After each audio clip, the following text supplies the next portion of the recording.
Welcome to week 4 Philosophers.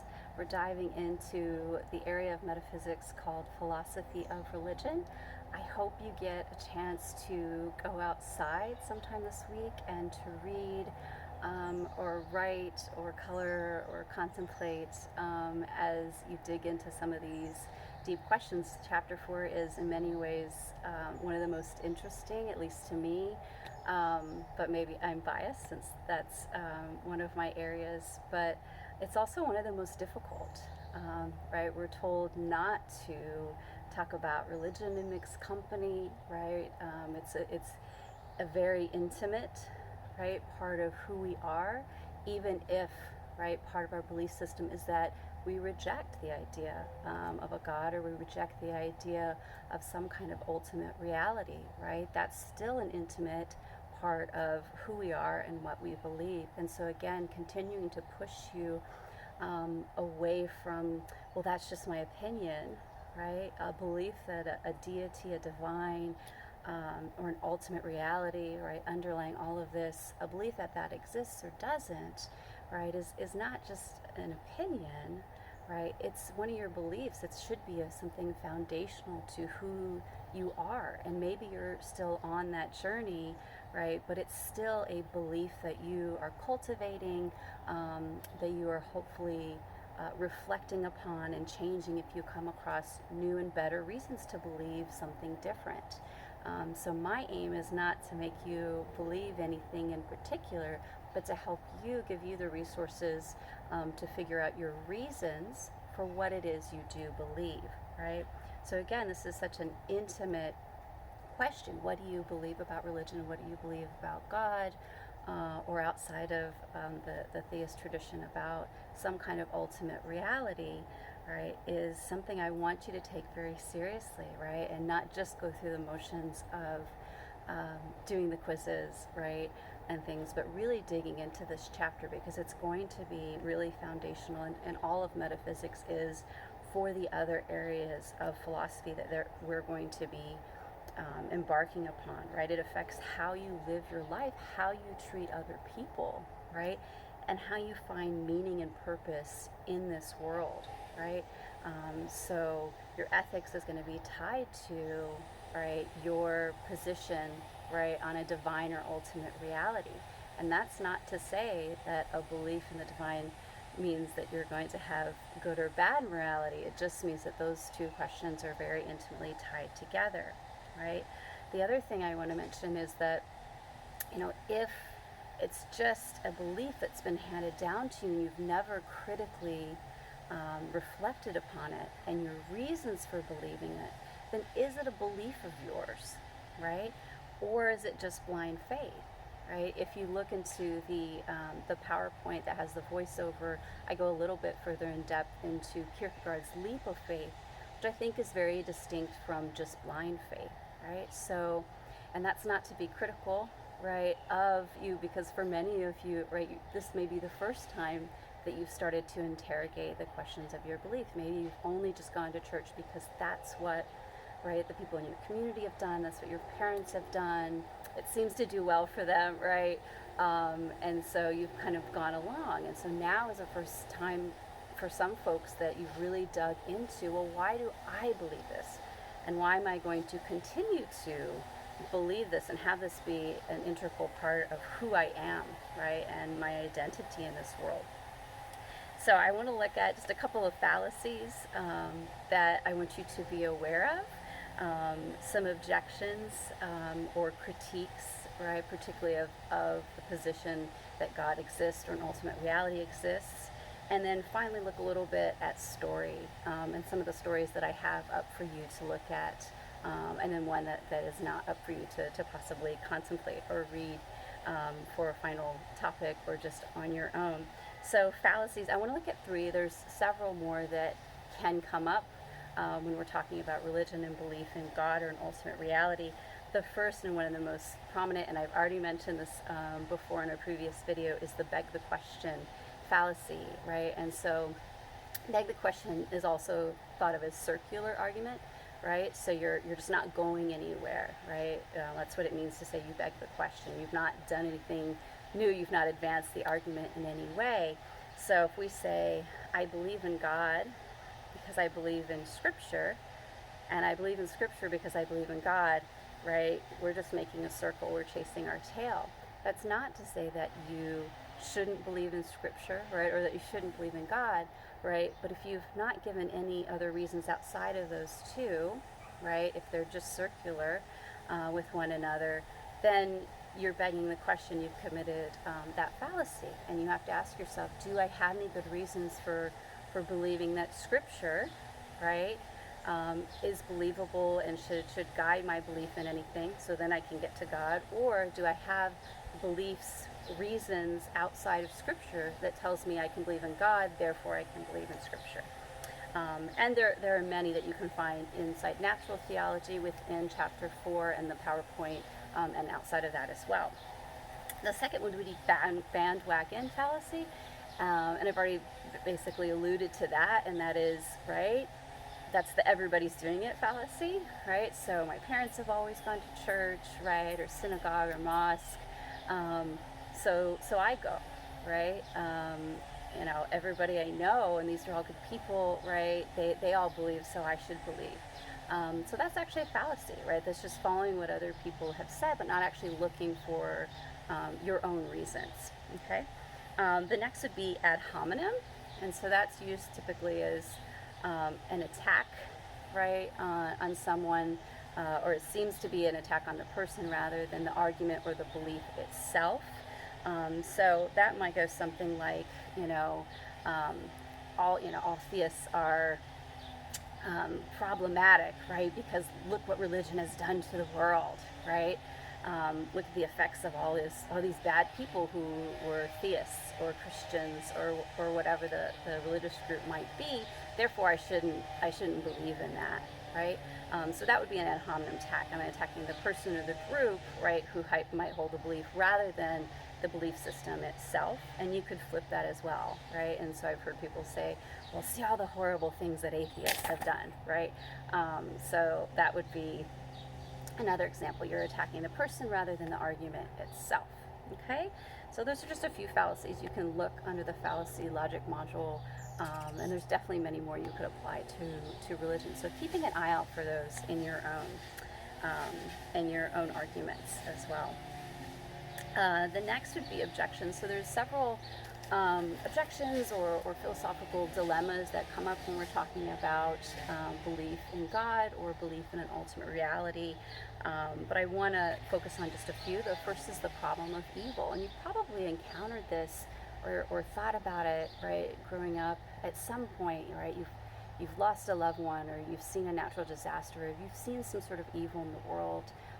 Either human evil, right, what we do to one another, or natural evil, right? So cancer in children, right, or disease in general, right, horrible disease, hurricanes, right, like we just had that take life. So natural disasters on just massive scales, right? So the question is, right, if God is omnipotent, right, all-powerful and benevolent, right, if you have those two attributes of God and there's evil in the world, why would such a God allow that, right? So you can dig into the PowerPoint and into the chapter for theodicies, which are basically defenses or answers to that problem, which are raised by atheists, but are also raised within religious traditions as well. The next would be the kind of common evolution objection, right? The evolution explains what God had explained for a long time for people.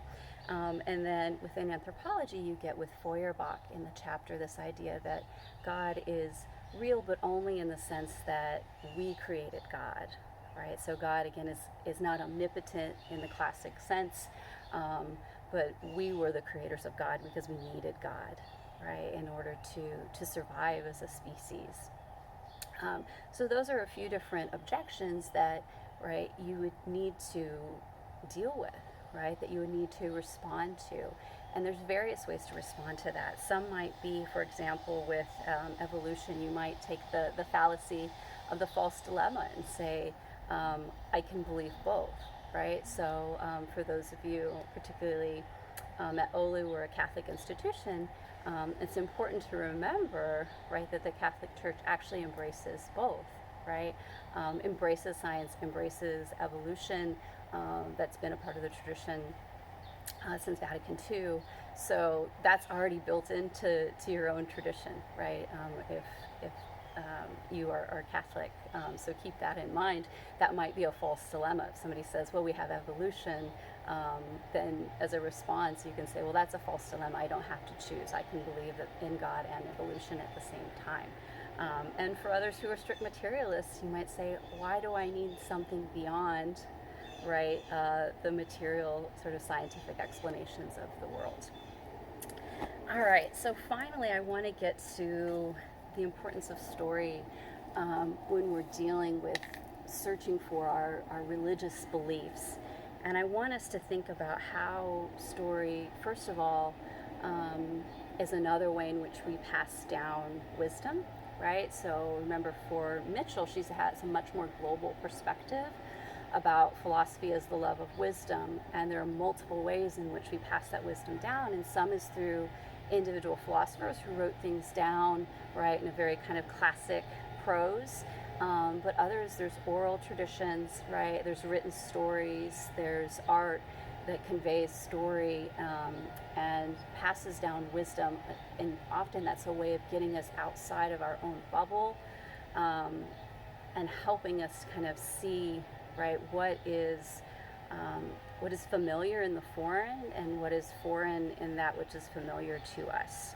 And so I hope that you can use the stories that I have online, Old Turtle and the Egg, to maybe help you see your own tradition from a different angle, and then see some other traditions and ways that they have of viewing things, and that might help you, find a belief system, or at least find a line of questioning that maybe you were looking for and you didn't know where to look, but it might help you also deepen your own faith journey, or your own journey in agnosticism or in atheism as well, right? So again, any of those are going to be valid for you to write about, for me, and to journey on for yourself.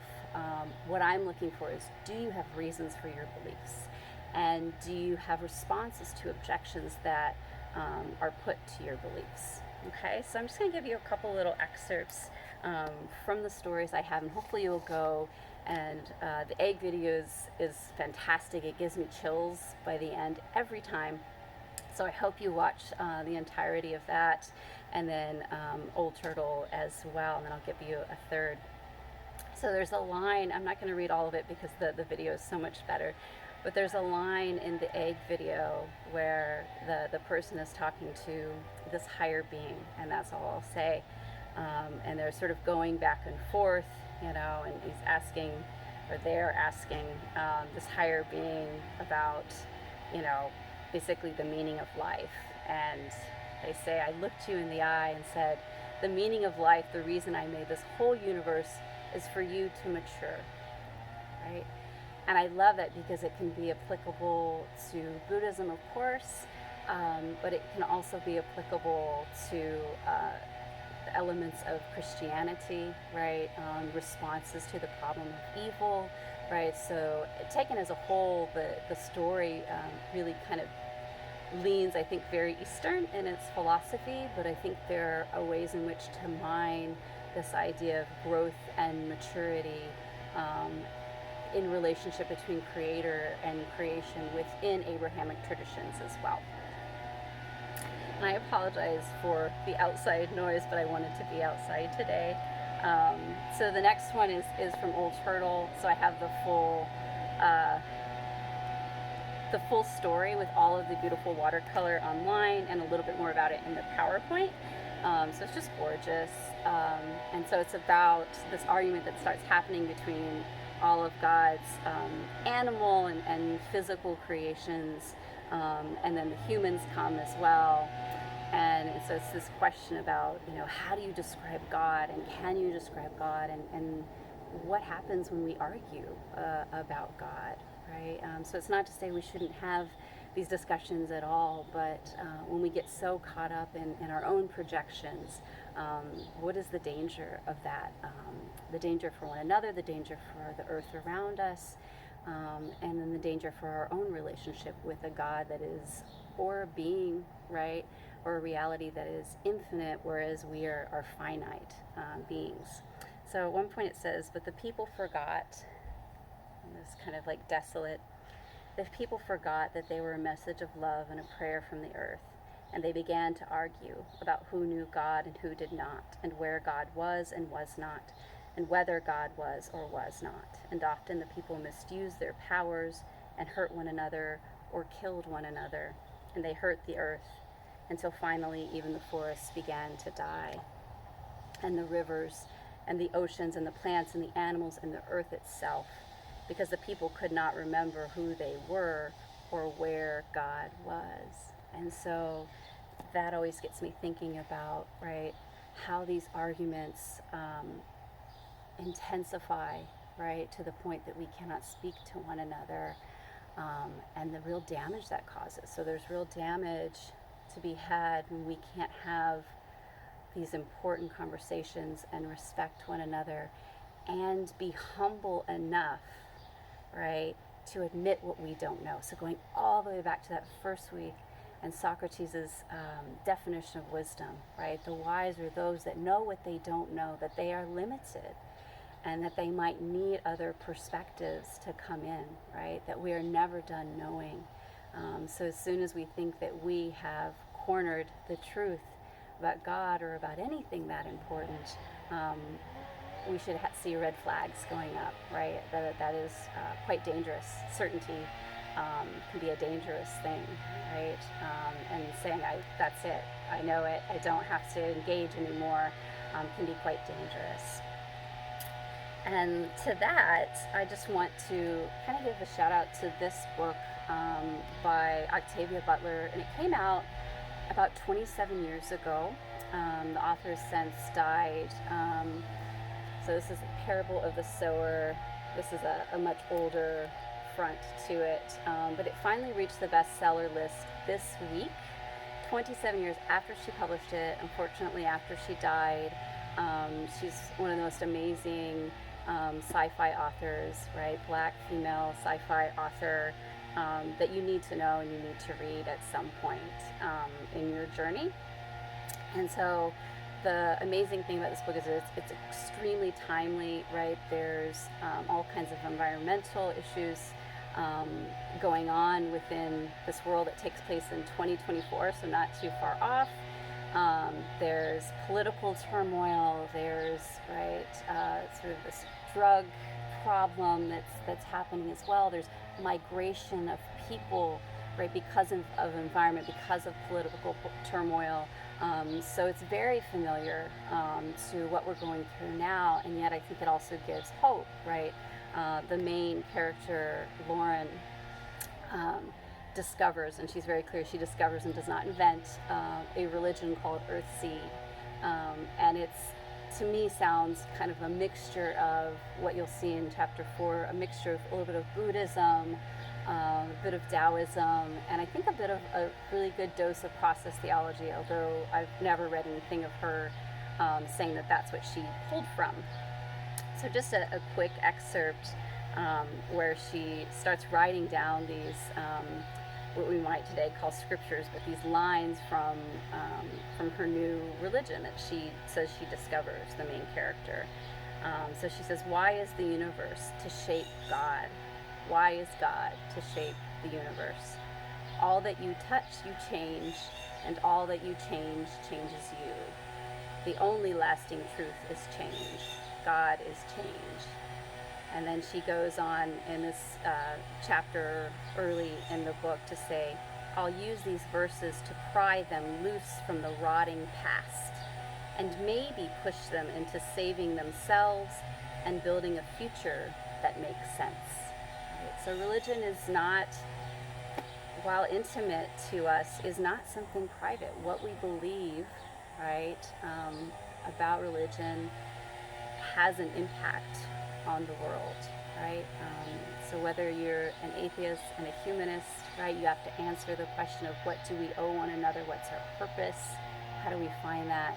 Whether you're a theist, right, or pantheist or panentheist, or whatever it is that that captures you and grounds you, right? Um, our ideas about religion or about ultimate reality, right, really ground us in our purpose, how we treat one another, how we treat the earth, and therefore we ought to give those questions, I think, what they're due, right? So I hope you don't kind of rush through this chapter. I hope you take the time to really do some searching and reach out to me if you're having any questions or if you want more resources. All right, I will see you on the discussion board.